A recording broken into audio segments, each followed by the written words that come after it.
Bom, bem-vindos a mais uma aula Ciências e Covid-19, a importância de análise crítica de evidências durante uma pandemia. E hoje eu tenho o prazer de apresentar o Rafael Gustavo Dalmoro. Ele é gerente de tecnologia da informação da Secretaria Municipal de Saúde da cidade de Porto Alegre e é doutorando em epidemiologia da Faculdade de Medicina da URGS. E o assunto que o Rafael vai apresentar para nós é sobre Global Burden of Disease e o enfrentamento da pandemia COVID-19. Então, o Rafael é expert nesse assunto e já começam a aparecer os primeiros dados relacionados ao COVID-19 nesse instrumento que é tão importante para definir prioridades e controle das doenças frequentes nas mais diversas regiões do mundo. Muito obrigado, Rafael. Professora Ayrton, professora Daniela, muito obrigado pelo convite. É uma honra e um prazer estar aqui com vocês, conversando um pouco sobre a nossa experiência, tanto com os estudos do projeto Global Burden, bem como o processo de apoio que esse projeto vai ter potencial, na verdade, é isso que a gente vai conversar um pouco, de apoiar e no sentido da gente entender o impacto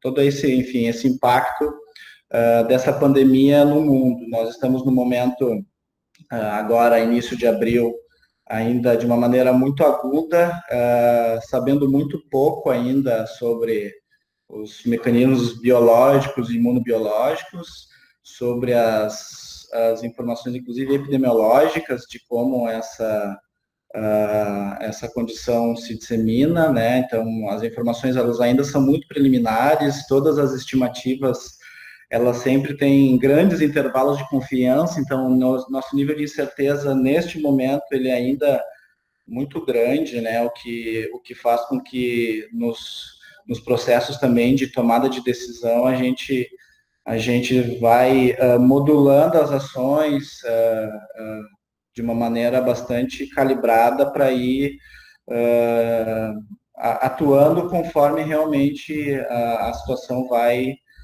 se apresentando. Né? Nesse sentido, o Global Burden, como a gente vai conversar, é uma ferramenta, um projeto extremamente importante, que já existe há aproximadamente 30 anos e a gente quer apresentar ele para vocês no sentido de mostrar o quanto um esforço mundial de identificação das condições de saúde pode contribuir, então, para o estudo do impacto de uma condição tão inesperada e aguda.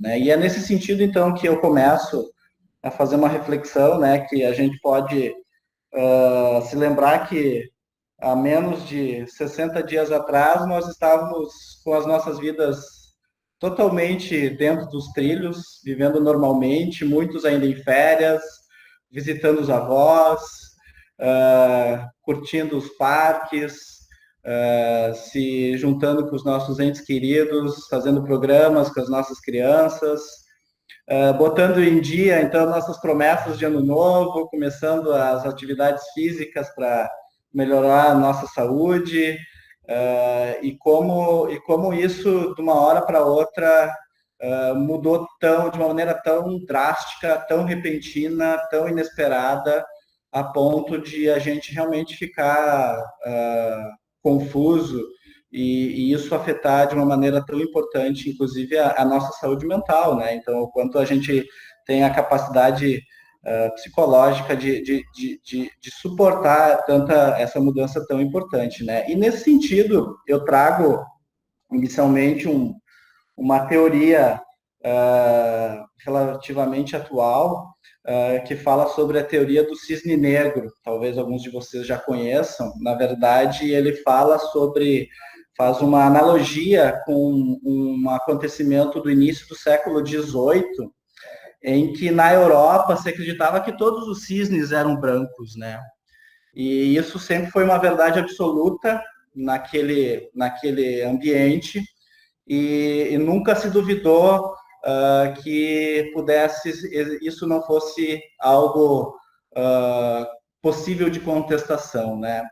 E, na verdade, quando se iniciam as navegações e o descobrimento dos novos mundos, uma expedição holandesa vai até a Austrália e captura, então, os 2 cisnes negros e leva para a Europa. E de uma maneira disruptiva, apesar de ser algo tão simples, mas quebra todo um entendimento, toda uma percepção de toda uma sociedade de maneira totalmente estarrecedora. Né? E a partir deste acontecimento histórico tão pequeno, mas ao mesmo tempo tão simbólico, que o Nassim Taleb ele fala, então, e discorre sobre o impacto das nossas vidas desses eventos altamente improváveis, né? E aí nasce, então, essa teoria do cisne negro, e que ela basicamente se caracteriza, então, por 3 situações, né? Uma que são eventos raros, não são eventos que acontecem frequentemente, né? Outras que eles provocam uma mudança de paradigma total, ou seja, mudam a forma como a gente enxerga o mundo, uma parte do nosso mundo, né?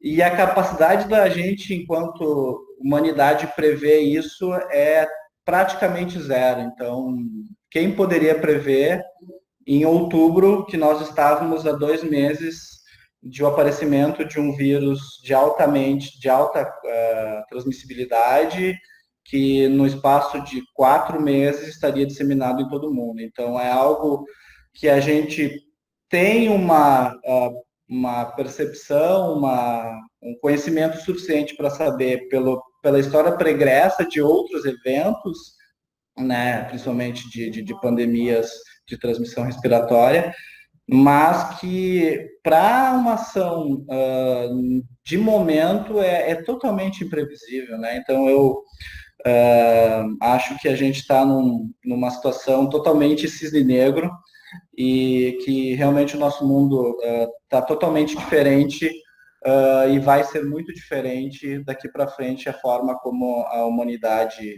vai seguir o seu curso, né? Então, nesse sentido, eu quero mostrar mais uma questão de como a gente está no momento de cisne negro, né?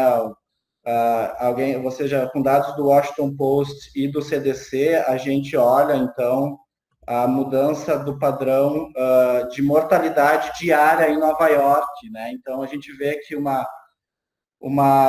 causa-morte em 15 dias ela inexiste e se torna a principal causa de morte com 3 vezes mais aqueles eventos mais conhecidos, né? E como que a sociedade está preparada para isso, né? Na verdade, a gente não está, essa é a verdade. E, então, mostrando de maneira mais didática uma mudança numa cidade em que isso está muito extremo. A gente está chegando, por exemplo, em Nova York, agora no pico de casos, pelas estimativas, inclusive da equipe do Global Burden, né? E como isso é totalmente impactante e imprevisível, né?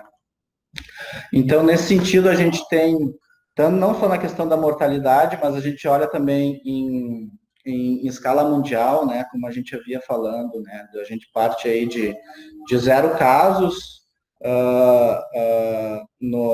na primeira quinzena de janeiro, quando iniciou a transmissão humana, né? Quando se identificou a possibilidade da transmissão humana, que isso era uma outra informação que não se tinha no aparecimento dos primeiros casos, mas quando se identificou, então, o potencial de transmissão humana, realmente se percebeu o potencial que essa situação poderia ter. Não é à toa que a China fechou a cidade de Wuhan em 23 de janeiro, né, antes de que qualquer outra cidade decretar lockdown. Wuhan decretou em 23 de janeiro, né? E como então houve esse pico de casos aqui nos meses de janeiro e fevereiro nos países asiáticos e em função desse momento do mundo em que de ultra conectividade e de ultra movimentação de pessoas, isso rapidamente chega nas cidades de altíssima densidade, tanto europeias quanto americanas, né, e isso explode o número de casos, né, e aqui a gente começa já a se perguntar, né, por que que a Ásia sendo também um continente extremamente populoso, por que que isso não se deu de uma maneira tão estarrecedora nessas cidades, né, então, informações que hoje a gente tem dificuldade de entender, mas que o Global Burden, com seus recursos, como a gente vai ver, vai poder nos ajudar a entender os motivos e as causas dessa diferença tão importante. Isso não só no número de casos, mas também no número de óbitos, né? Então a gente passa aí de um cenário de algumas dezenas, algumas unidades dezenas, até o início de março, e em menos de um mês a gente parte de uma dezena de casos ao dia para quase 10 mil óbitos dia em todo o mundo, né? Então isso é absolutamente imprevisível e de uma ingerenciável naquelas situações e que não se tomou as ações, como a gente sabe já, isso bem estabelecido, a necessidade do isolamento para que a propagação do vírus seja contida ao máximo, né, e a gente achate a curva e mantenha a carga de doença, que é um pouco que a gente vai falar, dentro de limites em que o nosso sistema de saúde suporte absorver essa carga, né? Esse é o grande desafio atual, a gente realmente segurar a propagação dessa situação a ponto de manter a evolução dos casos dentro de limites passíveis de atuação pelos sistemas de saúde, né?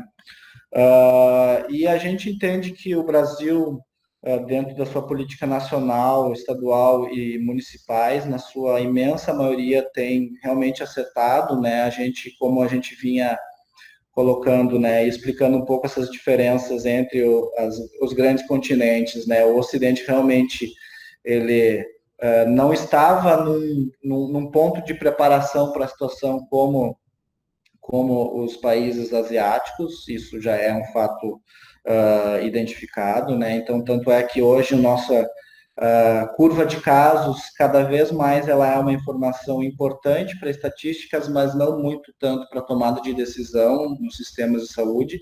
A gente não tem indústria de imunobiológicos nacional que dê conta da necessidade de produção de testes suficientes para a gente ter aí uma política de testagem de maneira ampla logo no início, né, da transmissão comunitária, que seria o ideal, como, por exemplo, a Coreia fez. Então, a gente vê, sim, um aumento de casos, sabendo que essa subestimativa é importante, mas o que nos deixa de maneira menos preocupada é observar que a curva de mortalidade, ela ainda mostra, e a curva de mortalidade como um bom driver de volume de casos graves, e esses são aqueles que a gente realmente tem que prestar atenção, se mostra ainda numa progressão, vamos dizer, aritmética e não geométrica de aumento. Então, mostrando que a gente tem iniciado aí há 15 dias atrás, um pouco mais agora, praticamente 20 dias, as ações de isolamento foram acertadas no sentido de reduzir bastante a transmissão do vírus e segurar a ocorrência de casos graves simultâneos, que essa é a grande necessidade que a gente tem agora, né?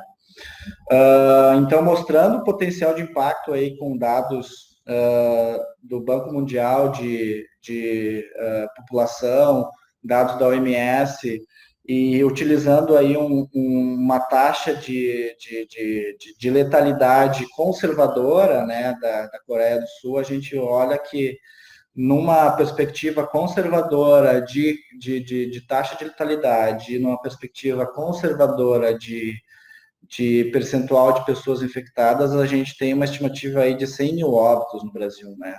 Além todas as situações que já flagelam os nossos cidadãos, né, as pessoas, os brasileiros. Então, o quanto que isso, nas estimativas mais conservadoras, ainda se mostram muito estarrecedoras. Eu acho que não existe outra palavra, assim, né, para a gente adjetivar a situação, no momento que a gente, com os recursos que a gente tem e com o potencial que isso tem de afetar as nossas vidas, né? E nesse sentido, então, a gente segue, como eu havia iniciado a nossa conversa, né? A gente está ainda num momento muito agudo em que toda a ciência se direcionou seus esforços para o quanto antes entender todos os seus mecanismos, desde os mecanismos moleculares aos mecanismos epidemiológicos relacionados à Covid, né? Então, a gente ainda sabe muito pouco, mas a gente já sabe o suficiente para tomar as principais medidas que têm feito efeito, né? Então, o fato de saber que ela é altamente contagiosa, que diferente de outras doenças graves dos últimos anos, ela tem um potencial de transmissibilidade importante por assintomáticos, né? Esse é um fator super determinante para esse potencial de contágio. Mas, ao mesmo tempo, daqueles casos que são incomuns, mas que acontecem, o processo de agravamento ele é relativamente grave, é rápido, perdão, então a gente tem uma necessidade de estar monitorando essas pessoas que já iniciam a apresentação de sintomas respiratórios, porque o agravamento ele é bastante acelerado, né? Então, todas as ações de mitigação de agravamento para que isso não aumente os nossos óbitos é super importante, né? As diferenças no padrão de letalidade entre faixa etária está muito mais do que bem estabelecido, é conhecimento de senso comum, né, o quanto isso está bem disseminado por todo o mundo, por toda a sociedade. E o que a gente está ainda trabalhando muito é o entendimento das pessoas de que se a gente realmente não reduz a propagação, o potencial que isso tem de colapsar a capacidade de resposta do sistema de saúde e que as pessoas não vão morrer só de Covid, que um sistema colapsado faz com que as pessoas morram muito mais das outras condições agudas e crônicas que acometem as pessoas, né? Um sistema colapsado, ele é incapaz de atender um infarto, um AVC, uma pessoa que teve um acidente, então o quanto que as outras causas tem um potencial muito importante de aumentar a sua incidência nesse momento de insustentabilidade de resposta do sistema de saúde, né? E hoje a gente sabe, então, pelas experiências das primeiras comunidades, que o isolamento é a resposta mais eficaz que a gente tem. A testagem em massa, ela é um mecanismo importante de apoio, mas aí depende de um readiness, né, de estarmos preparados, e nem todos os países estavam preparados. Os que estavam mostraram que isso realmente fez bastante diferença no início da transmissão comunitária, né? Nesse momento a gente vai ter esse recurso mais nesse processo de apoiar as medidas de saída dessas ações mais críticas, né, de isolamento, como é que a gente faz a descompressão disso de uma maneira sustentada e controlada, né, e sabendo que a própria natureza biomolecular desse vírus não nos traz expectativas de tanto medicamentos e vacinas num espaço totalmente curto, e aqui eu estou sendo, de novo, muito até conservador, né, os estudos mostram, principalmente vacinas, aí, nos melhores das possibilidades, levariam ainda 12 meses, mas eu, como otimista que sou, acredito que a gente vai ter vacina antes, em função de todo esse esforço, de toda a cadeia de conhecimento que existe no mundo para que se produza o quanto antes um recurso para que a gente aumente o percentual de pessoas imunizadas na população, que esse é o mecanismo de você bloquear naturalmente a propagação do vírus numa população, né? Então, enquanto eu não tiver um contingente importante de pessoas imunizadas, seja pelo contato prévio com a doença, seja por imunização, ainda existe um potencial epidêmico importante dessa doença, né? Então, mas assim, o que a gente ainda está tentando conhecer de uma perspectiva mais macro, mais ampla, para a gente direcionar as ações de gestão em saúde, né, aquilo que a gente define como políticas e como ações de enfrentamento de crise, né, então informações que a gente ainda está tentando entender, né, o quanto que essa doença, ela realmente tem um impacto do ponto de vista específico, né, as próprias medidas de taxa de letalidade, elas ainda são imprecisas, né, acabou de sair um estudo do Lancet, mostrando que aquelas taxas de letalidade ainda estavam sobreestimadas no primeiro momento, mas enfim, são informações que é isso, a gente conforme vai conhecendo mais sobre a doença, vai tendo mais informações, a gente vai qualificando para entender essa carga de doença, como eu havia dito, tanto provocada pela própria Covid, como a partir do momento do colapso dos sistemas, o quanto que realmente se agregou de carga de doença em função do colapso, vamos assim, da inexistência de um sistema de saúde minimamente responsivo, né? E entender como é que essa carga se modula em relação a diferentes ações mitigatórias, né? Existe tanto a questão da disseminação das informações, né? A mídia oficial está praticamente 24 horas falando sobre isso, o quanto que esse componente educativo ele é importante, o quanto que as ações desde as ações iniciais de restrição de circulação, fechamento de escolas, as ações um pouco mais restritivas, fechamento de comércio não essencial, até as ações mais radicais de realmente proibição da circulação de pessoas que não estão envolvidas em ações essenciais, o quanto que isso gera diferentes respostas na carga de doença, né? E o quanto que isso também, a sua implementação mais precoce ou mais tardia, o quanto que realmente, né? A gente sabe que sim, que já existe o quanto antes se atua melhor, mas assim, o quanto que isso representa efetivamente de melhoria, assim, os nossos intervalos de confiança ainda estão muito amplos, né? As informações ainda são muito incipientes, muitas variáveis ainda pouco conhecidas, né? Enfim, a gente ainda está literalmente tateando e buscando dados para que a gente tenha informações mais precisas e num cenário global em que existem situações tão diferentes, né, o quanto que essa carga de doença, mesmo que ações mitigatórias semelhantes sejam aplicadas, o quanto que os componentes sociais e culturais também fazem essa carga de doença, né, que hoje a gente mede muito em número de óbitos, né, e que a gente, com o passar do aumento de conhecimento, a gente vai ter outras medidas até mais sensíveis, mais precisas de medir esse impacto, o quanto que essas situações influenciam no impacto da Covid para as diferentes populações, né? Então, nesse sentido da gente buscar recursos para entender um pouco melhor o impacto da Covid na vida das pessoas, né?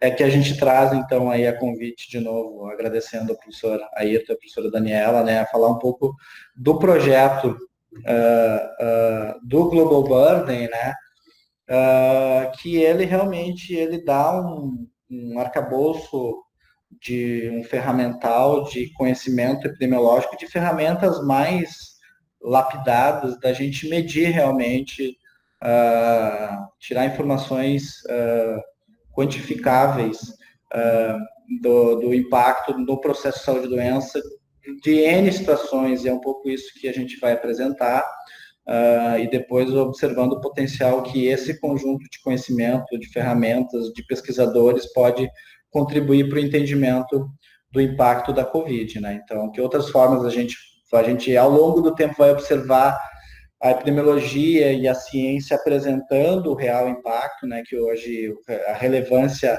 social realmente a gente está observando a ocorrência de óbitos e como que a gente espera e a gente vai ver isso evoluir no sentido de entender melhor, de uma maneira mais precisa, mais sensível, observando os diferentes componentes dessa situação cisne negro no mundo de hoje, como é que isso vai voltar a um padrão de estabilidade ao longo dos próximos anos, eu diria, entende? E é por isso que, então, a gente traz aí um pouco do arcabouço de conhecimento do projeto da Carga Mundial de Doenças, né, o Global Burden of Disease.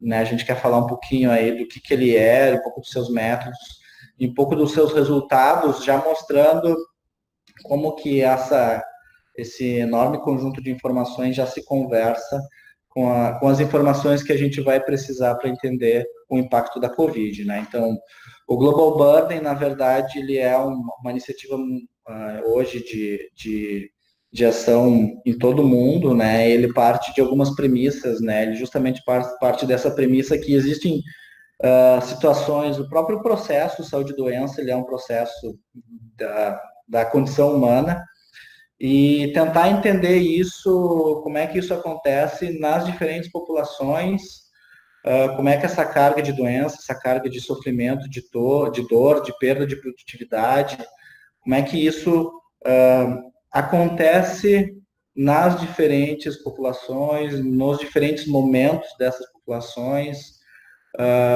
e de maneira que a gente possa olhar isso, essas fotos e esses filmes, de uma maneira que a gente possa, inclusive, comparar cenários, gerar medidas passíveis de comparação dessas diferentes realidades. Então, isso é uma visão do Global Burden, né, de tirar essa informação global da carga de doenças. Né? Então, ele se concretiza, então, como realmente um esforço científico e sistemático de quantificação, né, do impacto na saúde, por diferentes doenças, não só doenças, incapacidades, e ao longo do tempo a sua metodologia foi sendo aprimorada, da gente também quantificar o quanto que a expressão dos fatores de risco, elas também modulam indiretamente a carga de doença nas diferentes populações. Né? Então, a gente pode, perdão aí o slide em inglês, mas a gente entende aí que ela tem algumas frentes de ação, né? Então, a gente tem, desde essa ação mais tangível de gerar medidas de saúde, né? Mas essas medidas de saúde, através de esforços de pesquisa bastante sistematizados, é gerar novos sistemas de mensuração da condição de saúde do processo de doença, né? E com essas informações, dessas medidas, a gente conseguir avaliar realmente o impacto das nossas ações, identificar quais ações geram maior ou menor impacto de uma maneira mais sistemática, mais perene ou mais imediata, no sentido da gente realmente maximizar os esforços das nossas intervenções em saúde. Né? A gente sempre comenta que as necessidades em saúde são infinitas, os recursos são finitos, então essa é uma forma, um projeto em escala mundial da gente também permitir a mensuração de intervenções populacionais que geram os melhores resultados, ponderando pelos diferentes contextos. Né? E nesse sentido, então, a gente coloca um pouco aí da história, né, da linha do tempo, né, um projeto que já tem 30 anos, começando pelos professores Christopher e Alan, lá na década de 90, fazendo o primeiro estudo e a primeira desenvolvimento das metodologias de medida do DALI, como a gente vai conversar daqui a pouco, né.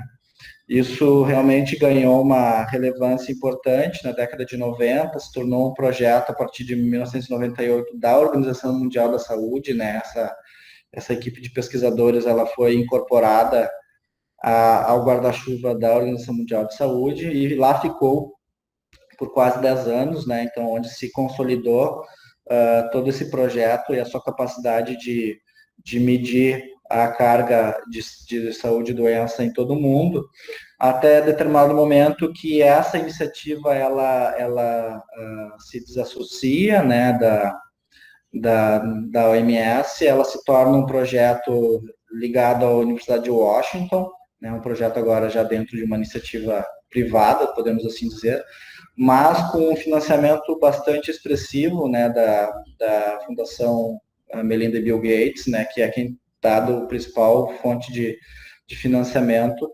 para esse projeto, a ponto de hoje a gente ter evoluído na capacidade da gente ter quase 4.000 pesquisadores ao redor do mundo gerando dados e gerando informações que são processadas pelo time lá de Washington, para que os relatórios sejam gerados e sejam consumidos aí por pesquisadores, cientistas, tomadores de decisão nos diferentes níveis em todo o mundo, né?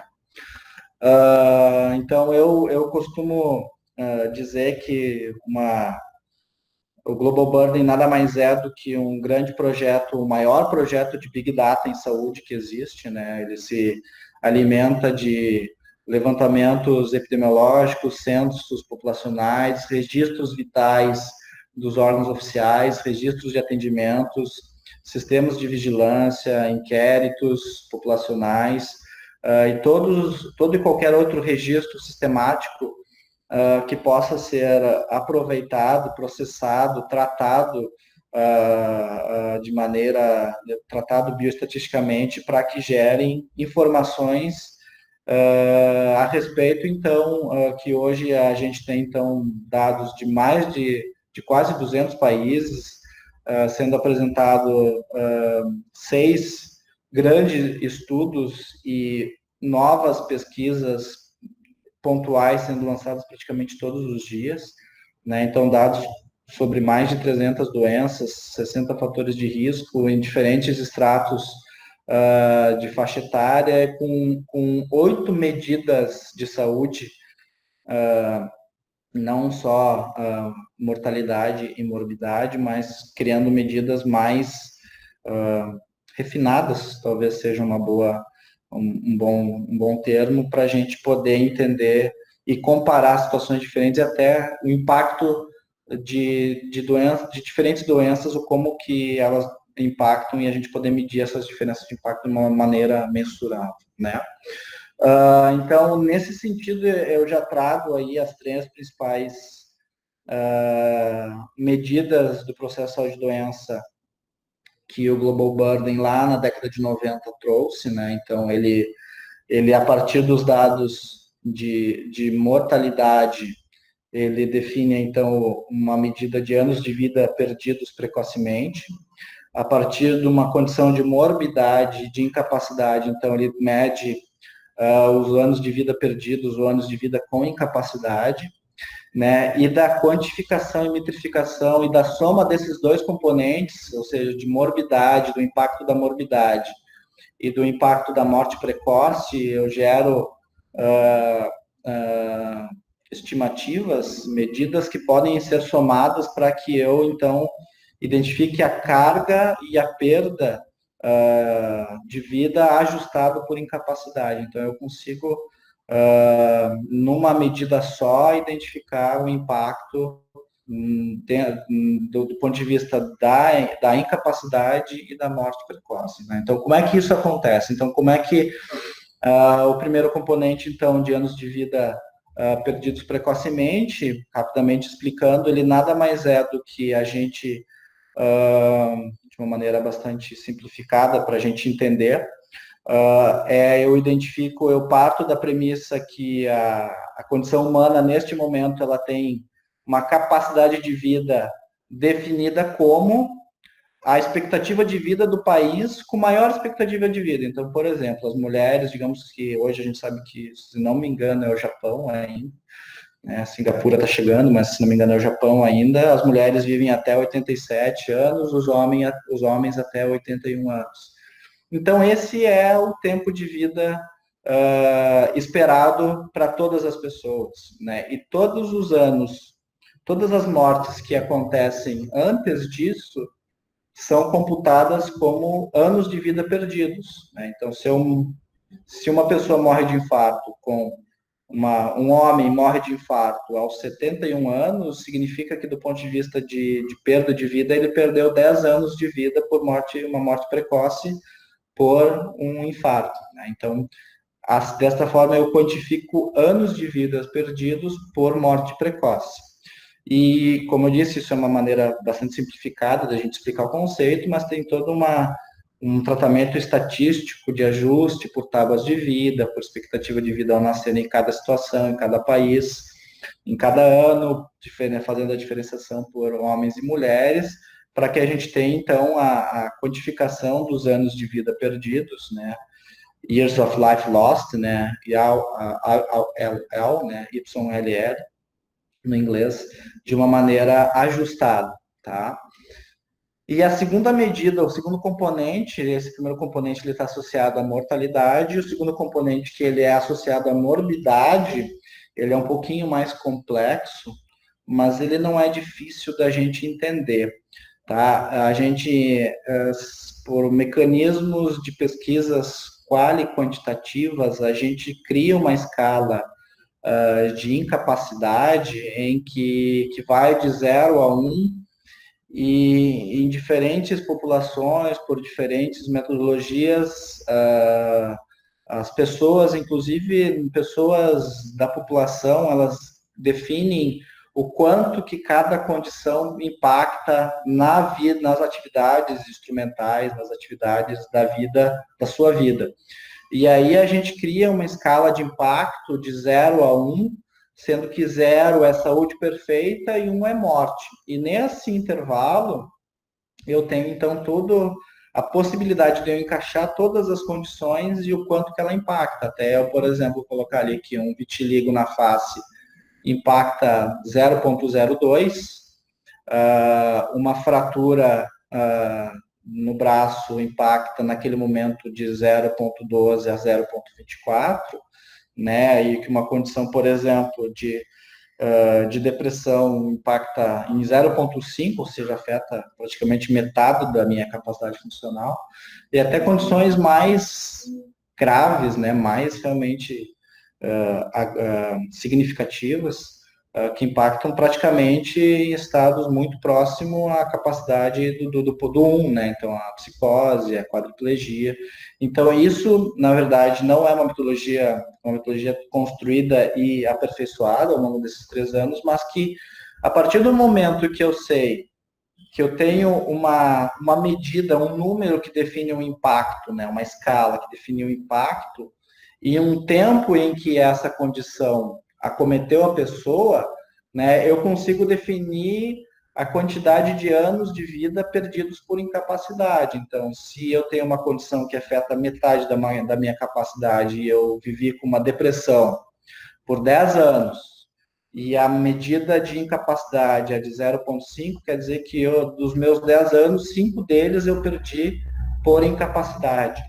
Então, isso é uma forma de eu converter uma medida de morbidade em um número de perda de anos vividos. Então, eu passo a ter a perda de anos vividos tanto em função de morte precoce como de mortalidade. E a partir daí, eu consigo somar essas duas medidas e consigo, então, criar um terceiro indicador derivado desses outros dois, que são os anos de vida vividos ajustados por incapacidade, né? E fica mais fácil da gente entender isso num ciclo de vida de uma pessoa, em que a pessoa nasce com uma expectativa de vida, né? Em que ela naturalmente esperaria girar aos 360 graus, né? E que ao longo da sua vida ela vai tendo pequenos episódios de perda de capacidade, ainda muito temporária e muito de baixo impacto, e conforme a sua vida vai passando, ela vai tendo situações que vão cada vez mais gerando perda de anos de vida por incapacidade, até o momento do óbito, e a partir dali essa diferença do óbito até a expectativa de vida é os anos de vida vividos, anos de vida perdidos precocemente. Então, a soma desses dois componentes são os anos de vida perdidos ajustados por incapacidade, né? E aí a gente tem uma medida global do impacto da carga da doença, não só pela morte, ou pela ocorrência da morte, não só pela ocorrência da doença, mas uma escala mais refinada de quanto que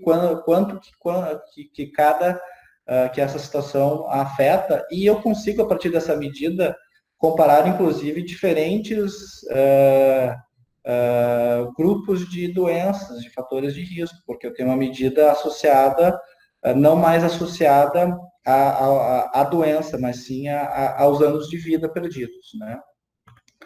Então, de uma maneira, uma representação gráfica tentando mostrar isso numa linha, né? Então, digamos, uma mulher espera viver 87 anos, eu vou ter o somatório dos anos de vida vividos com incapacidade, né? Digamos que ela passou aí 20 anos numa condição mental que gere metade da perda, e ela morre 20 anos antes do esperado. Então, a somatória dessas duas medidas seria os anos de vida vividos ajustados por incapacidade, né? E nesse sentido, com essas medidas que a gente ainda não está usando, né? A gente vê que uma medida relevante e que nos ajuda de uma maneira super importante a tomar ações de gestão em saúde é realmente, do ponto de vista da mortalidade, o número de óbitos, né? E do ponto de vista da morbidade, é o monitoramento dos casos graves, né? Do síndrome respiratória aguda grave. Então, essas duas quantificações são, neste momento de crise agudo, são as medidas que a gente precisa para ter os parâmetros de como isso está evoluindo diariamente e que a gente module os esforços e os recursos, né? Mas a partir do momento que a gente espera que esse cenário de crise ele vá se estabilizando e vá passando, a gente queira conhecer o impacto um pouco mais detalhado de todo esse momento cisne negro, né? Então, a gente começa a mostrar, por exemplo, aqui um primeiro resultado do Global Burden de mortalidade, né? De número de mortes, né? E mostrando e se perguntando, né? Que desde da mortalidade das faixas etárias mais precoces às faixas etárias mais avançadas, né? Mostrando que a gente teve um evento de cisne negro lá no início da década de... Desculpa aqui, deixa só... No início da década... Oh, perdão. No início da década de 60, né, e eu deixo para vocês pesquisarem e tentarem entender o que aconteceu no mundo que impactou esse momento de aumento brutal da mortalidade, principalmente de crianças, né? E a gente fica esperando, então, ter esse cenário de crise estabelecido para a gente entender o quanto que a mortalidade no mundo mudou, né, nesse novo cenário que a gente vai estar vivendo, né, e aqui numa fotografia ainda só mensurada com base nas diferentes faixas etárias, mas vai ser muito importante a gente conhecer realmente o impacto da mortalidade, dos anos de vida perdidos precocemente, considerando que é uma condição aguda e que realmente uma condição aguda ela impacta na perda precoce de anos de vida e menos na incapacidade, já que depois de 15 dias a pessoa está restabelecida.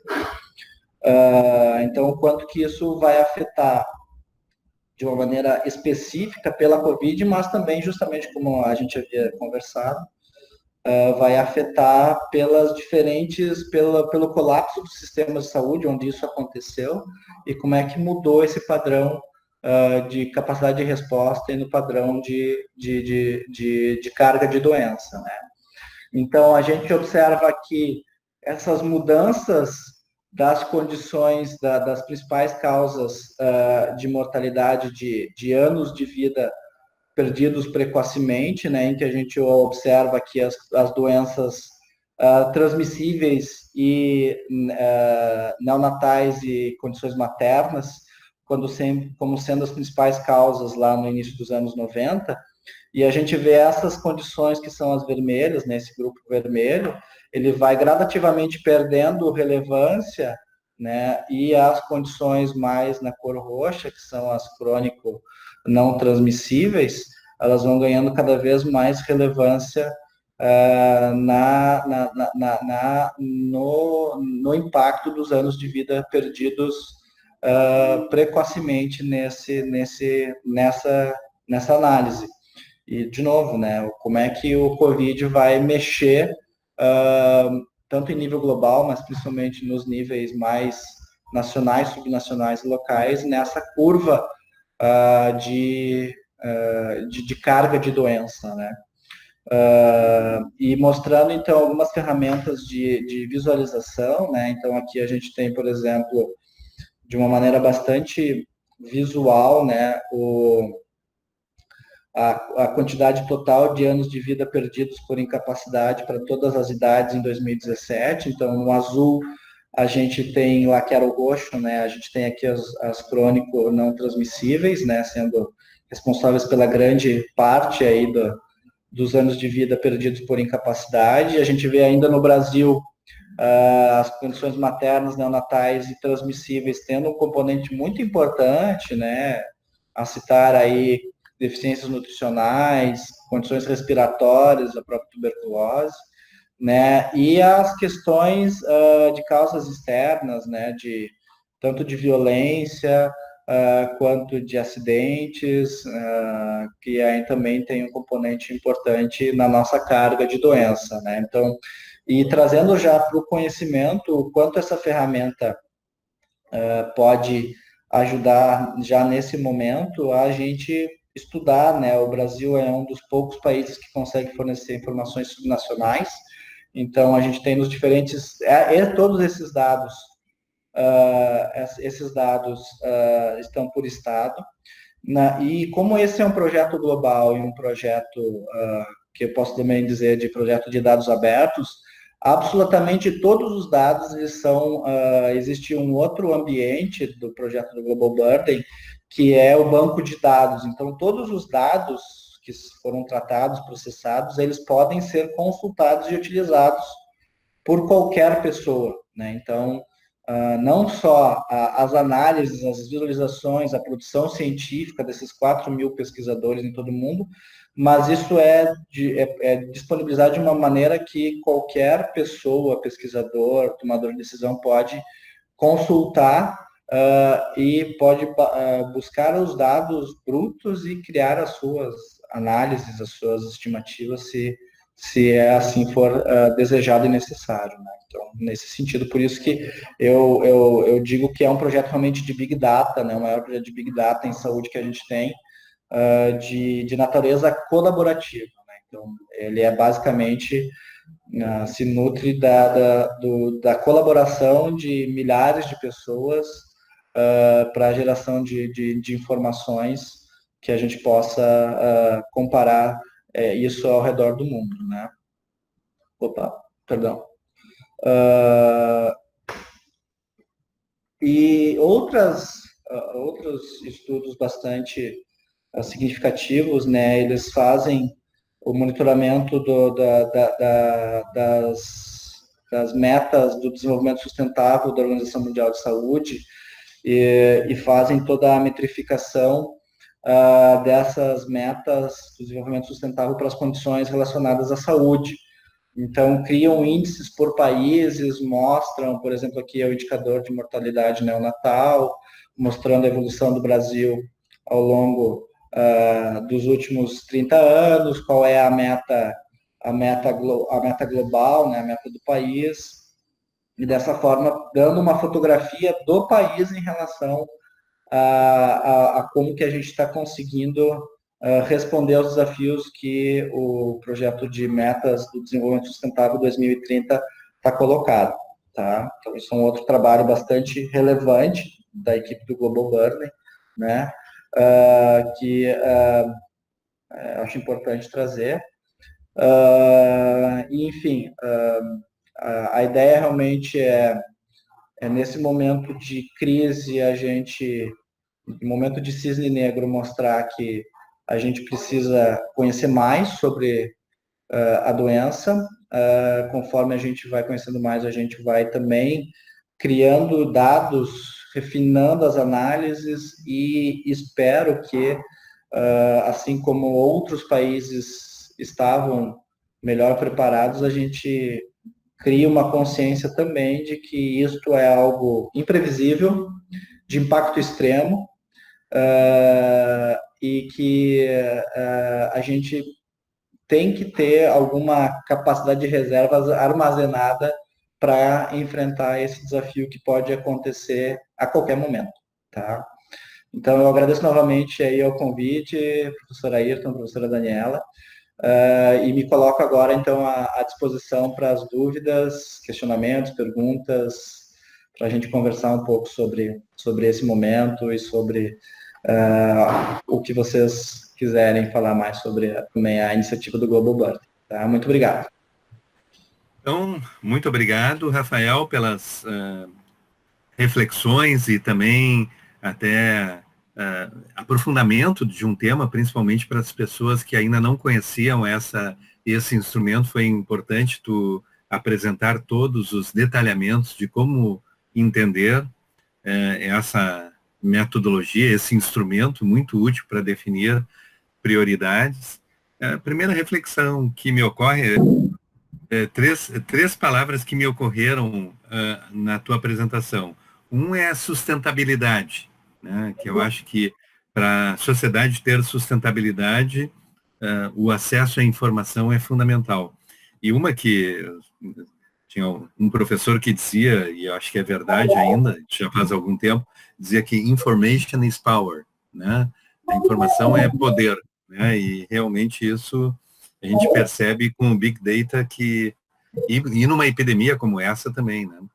E tu enfatizaste no final a colaboração, né? A razão de se conseguir, claro que tem financiamento da Fundação Bill Gates, mas tem muitos profissionais em várias regiões que fazem colaboração, né? Então, acho que esse foi só uma reflexão inicial. E tu citaste, quando a gente estava ainda se preparando para gravar, que a ciência está voltando a ter relevância, né? Queria que tu explicasse qual é o tipo de produção científica que essa base de dados está proporcionando. Acho que é isso mesmo, professora. A gente vê nesse momento de novo, né? Me vem à mente a questão, né, desse momento tão. Para mim não existe melhor conceito do que desse momento cisne negro, né? Totalmente disruptivo, né? Então que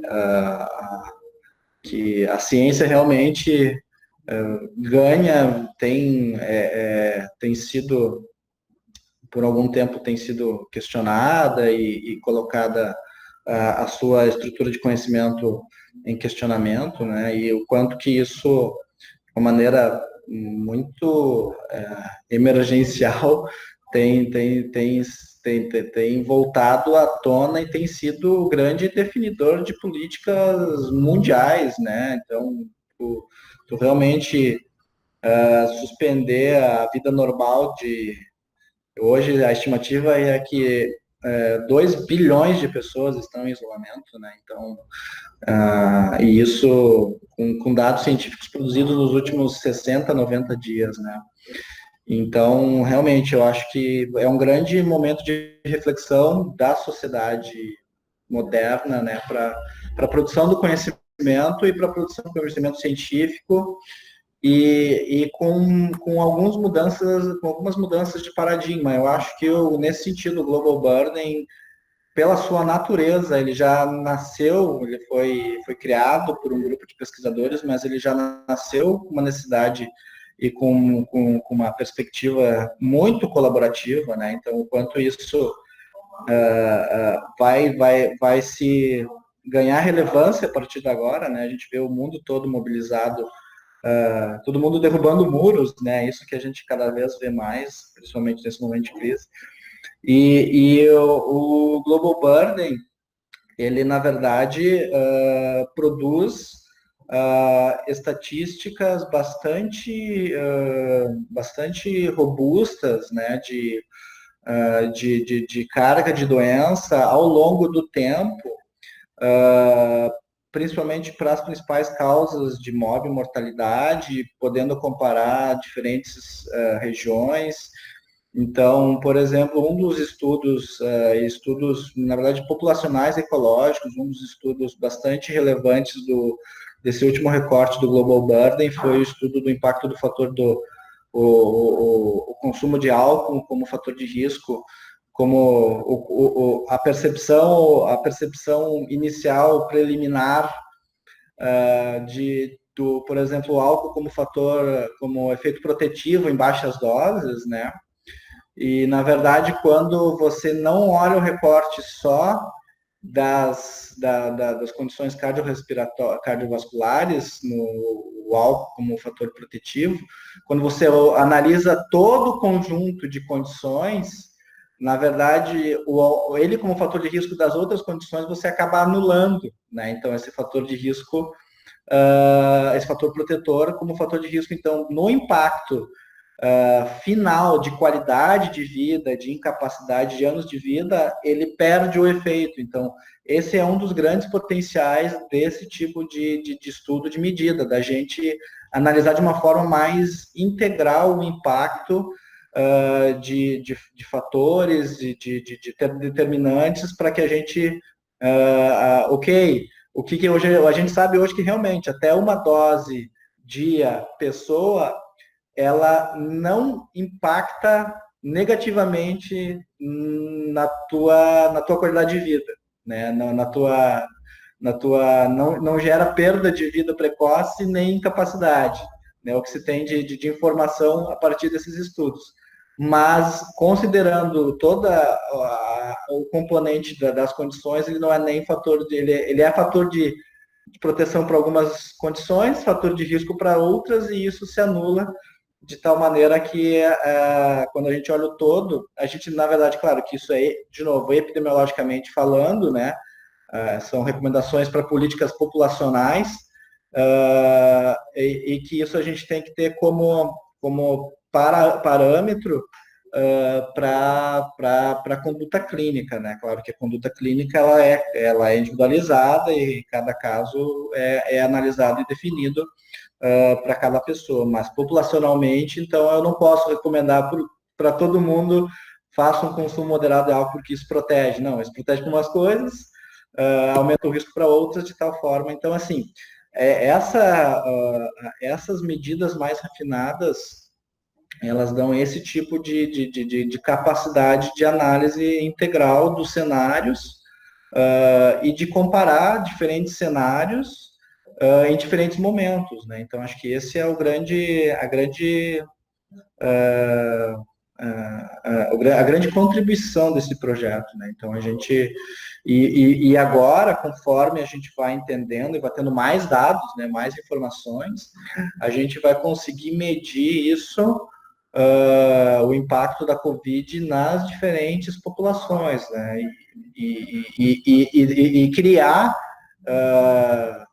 e modular como que a sociedade, como que a gente vai ter que estar preparado para uma próxima, porque isso a gente sabe que vai ter, né?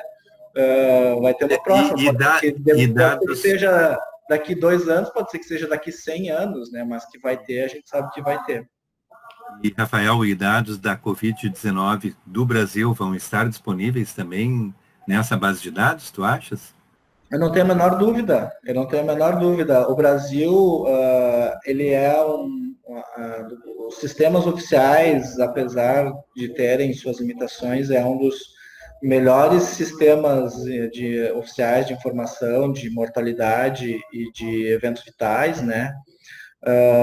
Os sistemas de informação estão se convergindo, né? A gente aqui na área de tecnologia em saúde fala das interoperabilidades de sistema, então está sendo muito discutido, inclusive, com as leis aí de proteção de dados pessoais, o como que a gente vai transformar isso em dados abertos. Então, a gente só está esperando passar um pouco esse momento, falando agora aqui do ponto de vista da gestão municipal, né, um dos projetos que está engatilhado, a gente esperar passar um pouco esse momento de preparação, né, para o momento mais agudo que a gente espera aí para as próximas semanas. Mas sim, todos os dados que hoje a gente está produzindo e utilizando para gestão, a gente vai transformar em dados abertos, em dados anonimizados e disponibilizar para a sociedade de uma maneira muito transparente, né? Um pouco do que o professor falou, né? Acho que informação, a ciência é a produção de conhecimento a partir de informação. Acho que informação tem que ser tem que ser uma matéria-prima disponível, né? Então, e é assim que a gente, dentro da nossa área de pesquisa pensa, dentro da nossa gestão aqui pensa, a gente procura ser sempre o mais transparente no fornecimento desses dados. Então, eu não tenho a menor dúvida, professor, em nível municipal, isso provavelmente vai acontecer em tempos um pouco diferentes, né? Mas eu não tenho a menor dúvida que o conjunto de dados dos casos, dos óbitos, inclusive conversando assim com pessoas próximas, mas vocês têm conhecimento das informações detalhadas dos óbitos? Sim, a gente tem a investigação, os mecanismos de vigilância, né? Então a gente tem muito bem documentado e isso no momento oportuno sim vai estar disponível para a sociedade fazer uso para gerar conhecimento. A gente não quer ser o único detentor desses dados, muito antes pelo contrário, a gente quer que essas informações estejam disponíveis para gerar conhecimento que vai contribuir para o processo de tomada de decisão dos sistemas de saúde, né? Enquanto você falava, Rafael, fiquei pensando em algumas coisas, tanto que a gente já viu aqui no curso, como que a gente, né, lê ao longo da vida, e algumas coisas me chamaram a atenção. Primeiro, a convergência dessa aula, né, Ayrton, com a aula do professor Alexandre sobre Big Data, né, sobre como esses dados podem ser usados, né, para prever ou para avaliar depois, né, como se preparar melhor para as próximas vezes, que a gente sabe que vão acontecer, como bem você falou, pode não ser agora, mas a gente sabe que existe uma chance enorme de acontecer de novo, até historicamente falando, a professora Beatriz também mostrou isso aqui no curso. E você falando, eu estava pensando, agora você falou nesse finalzinho de frase, como a gente às vezes menospreza o que a gente tem aqui no país, né, e como é importante a gente lembrar que apesar das dificuldades, apesar de haver muito que melhorar, a gente tem, bem ou mal, sistemas de informação que precisam ser aprimorados, como tudo, né? Mas que já nos fornecem, sim, informações importantes mesmo nesse cenário, né? E mesmo na velocidade com que as coisas estão acontecendo. Então, acho que é importante destacar. E também me lembrou muito, enquanto você falava, a questão de como a gente vai poder avaliar como os países que já têm sistemas de saúde, sistemas de informação, uma rede de atenção à saúde mais estruturada, respondem, né, se eles efetivamente respondem melhor a uma situação de pandemia ou não, de uma vez por todas, porque a gente sabe que existe essa premissa, né, de que esses sistemas acabem respondendo de uma forma mais rápida, até porque já existe uma forma de circular a informação, inclusive pelos serviços de saúde. Mas acho que daqui a algum tempo a gente vai conseguir responder melhor isso, né? Considerando o cenário atual. Acho que a gente nunca teve um laboratório tão real, né, para conseguir avaliar isso. Queria que você comentasse um pouquinho. Assim, a gente está tendo ao mesmo tempo assim a responsabilidade e eu posso dizer que o privilégio de estar nessa posição e podendo ajudar em toda a organização do enfrentamento, né? Então você havia dito da questão de um sistema estruturado, muito baseado em serviços de atenção primária. Então a gente vem assim falando um pouco da nossa experiência nos últimos 30 dias, né? A gente tem monitorado, como eu havia dito, né, o número de casos, ele é uma referência, mas pela sua subestimativa não tem muita força para apoiar a tomada de decisão, né? A ocorrência de óbitos confirmados, sim, a ocorrência de casos graves, então a gente monitora diariamente a ocupação de leitos de UTI na cidade toda, tanto ocupação global como ocupação específica. E o que a gente vem observando, professora, é também observar o impacto na modificação do padrão dos atendimentos na rede de atenção primária e nos pronto-atendimentos, né?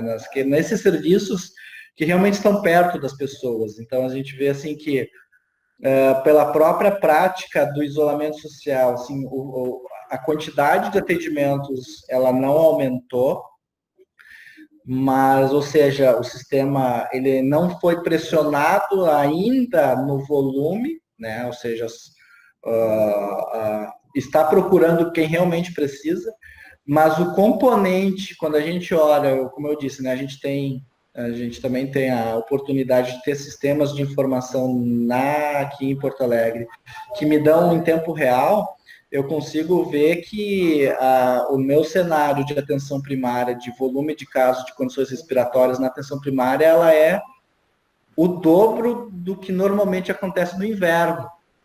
Então, assim, no mês de março, que geralmente é um mês ainda de calor aqui na cidade, que as condições respiratórias não representam mais do que 5% dos atendimentos no serviço de atenção primária, hoje estão representando 17%, né? Então, nesse sentido de sim, a gente tem uma rede muito capilarizada, com mais de 3 mil profissionais da atenção primária, atuando na linha de frente, fazendo essa primeira atuação com as pessoas, né? Evitando que essas pessoas vão para centros de maior complexidade, onde lá quem tem que estar são os casos graves, e tem toda uma questão também de transmissibilidade, aí, de evitar que as pessoas circulem por onde eu tenho certeza que o vírus esteja, né? Então, eu não tenho a menor dúvida que a gente está observando em tempo real, no primeiro momento, a capacidade de resposta desse sistema, né? E depois conseguir observar o quanto que essa resposta protegeu, de certa forma, os recursos de média e alta complexidade para que eles atuem naqueles casos que realmente são necessários que eles atuem, né? Os casos leves, iniciais, o ponto de contato inicial sejam nessa rede popularizada da atenção primária, e que a gente tenha realmente observado isso.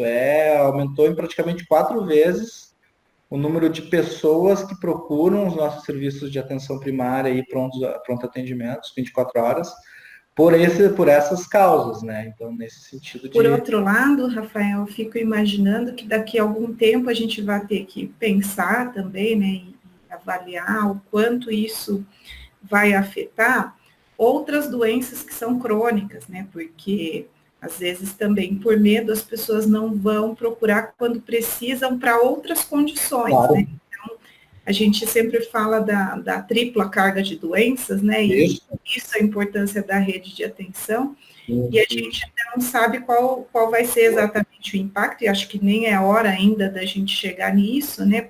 Devido à urgência do que está acontecendo nesse momento, mas em como isso vai impactar quem tem doenças crônicas, né? E como o sistema vai ter que se reinventar para dar suporte, né, para essas pessoas quando a gente pede para elas ficarem em casa.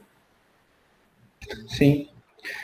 E eu não tenho a menor dúvida que é um momento único de desafio para todo um sistema organizado, e para a gente mostrar a capacidade de resposta imediata, considerando essa tripla carga, né? Então, hoje a gente tem, inclusive, uma mudança do padrão epidemiológico, né? Cada vez mais, ali, como a gente viu naquela cena ali, naquele gráfico do GBD, do Brasil, né, 70% da carga de doença hoje já é doença transmissível, né, já é doenças crônicas não transmissíveis, e sim, como que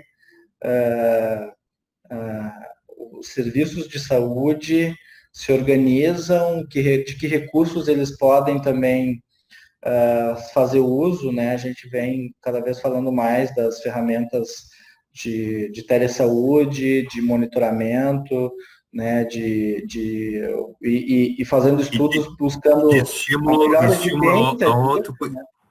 estímulo ao autocuidado, né? Que eu acho que essa é o Perfeito, aspecto fundamental, né, da perfeito, doença perfeito. crônica, né? Não Isso. depende do serviço de saúde, depende de Não, mudança de comportamento de cada um de é, nós, né? assim, o momento cisne negro é o momento que a grande parte da população está nos seus domicílios, uma grande oportunidade de reflexão,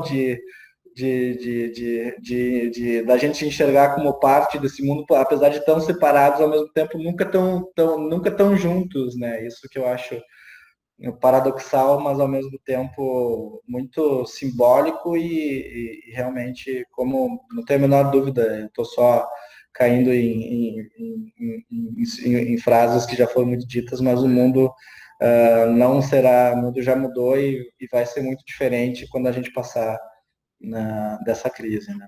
Os americanos, eles gostam de lembrar a história prévia deles, que marcaram muito, e duas histórias que marcaram muito e que pegou a sociedade americana de surpresa foi o ataque japonês em Pearl Harbor, Uhum. e a outra é o 11 de setembro.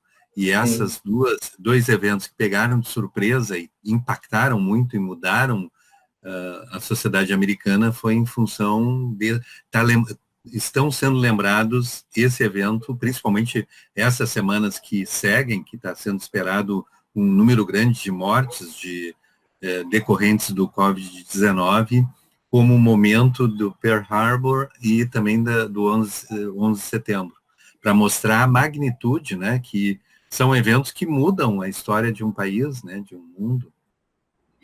De um país e considerando a importância dos Estados Unidos para a realidade, muda uma história do mundo, né, do século XX, XXI, né, então tudo que mudou o curso da história lá na década de 40, Uhum. mudou o curso da história no início dos anos 2000 e isso vai mudar o curso da história agora também, né, não tem a menor dúvida.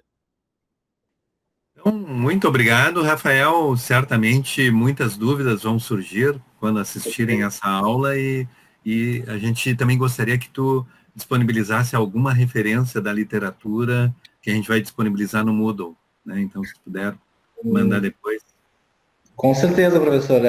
Inicialmente, eu agradeço novamente a oportunidade da gente estar falando até um pouco sobre a nossa experiência do enfrentamento aqui dentro da gestão, né, do sistema de serviço de saúde e fazendo a conexão com esse projeto de escala global que vai ter relevância enorme para a gente compreender a magnitude, o impacto de tudo isso para toda a humanidade, eu diria. Né? Então, obrigado, e sim, com certeza, vou preparar ali a base de fontes e disponibilizarei sim para vocês.